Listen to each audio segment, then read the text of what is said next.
Hello and welcome back to Gran Turismo 7.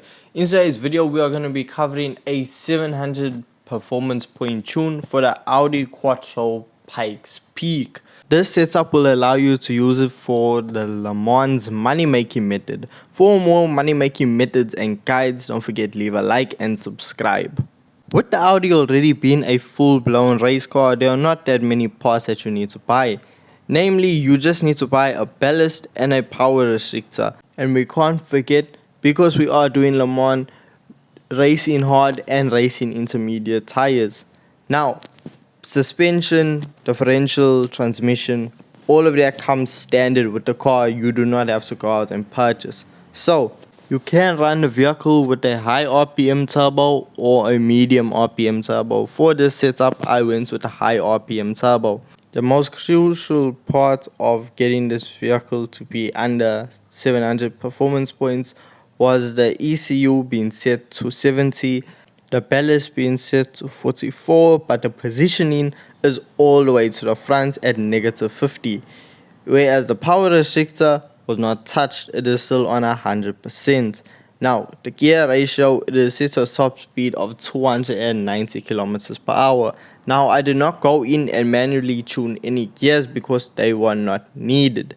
Also, suspension, toe in and toe out angle, both 0, they need to be flat.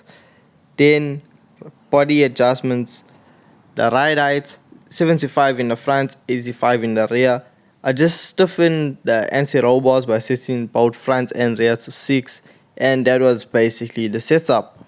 Oh, and a high RPM turbo. Now when it came to the actual event, I set my fuel map to level 6 because I knew I didn't want to have to burn through fuel and keep going and refueling multiple times. So I set it to fuel map 6, and trust me, the car was able to pull on all of the AI and make the event quite easy. Now, the only thing that I must say you need to watch out for when driving this car is the braking.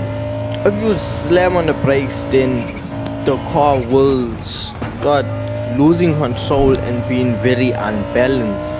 Now, also with it being an all-wheel drive system, you can see me adjusting the power distribution because I began to notice as the race continued that the front tires were getting worn a lot faster. So when I dropped it to 5% of power going to the front and 95 going to the rear, it really helped out a lot. So that's also another tip for you. Save your tires in the front, set it to 5 in the front, 95 in the rear.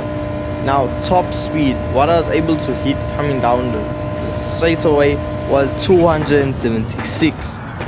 Now, as you can see, hard on the brakes, the car starts sliding. That is the only downfall with this vehicle.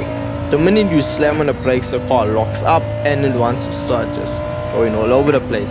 So, you need to keep your eyes out for that. So, or just start braking earlier and don't be as hard. Now, another cause for concern or something you need to watch out for is this turn. Now, on multiple different laps, different runs, that turn tried to end my life. So just watch out. I don't know if it's the elevation, the slight elevation change. As you know, it's a little bit of a bang corner that it just throws the car off its balance. On lap 3, this is when the rain began to fall, and as you can see from the car not being able to handle it, I knew, okay, it's time to go in and put some intermediate tires. If we actually take a look at the tires right now, you can see they actually do have quite a bit of life on them. I'd say I could run with them another 2 laps if it didn't rain. Now, because it did rain, I had to go and pit and put some intermediate tires on. So I just decided, let me refuel one time. With fresh intermediate tires and a full tank of gas, we head back out onto the circuit and we come out in first position. That's how big of a gap we had. Now I want you to know I do play on normal difficulty. This is not the hardest difficulty. However, as you can see, I still have a substantial lead over the AI. The rain proceeded to continue for another 2 laps and in at the beginning of lap 6. By then we had a 2-minute 53-second lead and counting. So we only had to fill up once, and with the circuit being still wet from the recent downpour, the intermediate tires was still able to continue its lifespan and continue to do their job of keeping the car stable on the slightly wet surface. Now with the Quattro in the rain, as I said in the beginning, the braking on this vehicle, brake too hard, the car starts going all over the place, gets all twitchy. Now in the rain, I just suggest just apply the brakes, let go, apply the brakes, let go. I think it's called trail braking if I'm not mistaken, but yeah. So just be easy, be gentle, and it won't bite back. It's when you're aggressive, then now the car turns into a rabid animal and tries to bite your arm off. Now with the sizable lead that I had over the AI, I thought, you know what, I'm going to just sit at the line and let the time run down and then cross the line. However, I realized I was going too fast. Circuit's wet, and when I tried to brake, I overshot it, which means I had to go around one more time. But this gave me the opportunity to actually lap the opponents. Now I want to hear from you. If you are still watching in the comments, let me know, what do you do? Do you sit and wait at the line and let the timer run down, or do you go around for the extra lap? I don't know. Personal preference, I rather just sit at the line and watch the clock run down and then cross it. It gives me a time, it makes the race feel shorter because I can go on my phone and just start doing other things while I wait for the 2 minutes or whatever time left to run out for me to finally cross the line.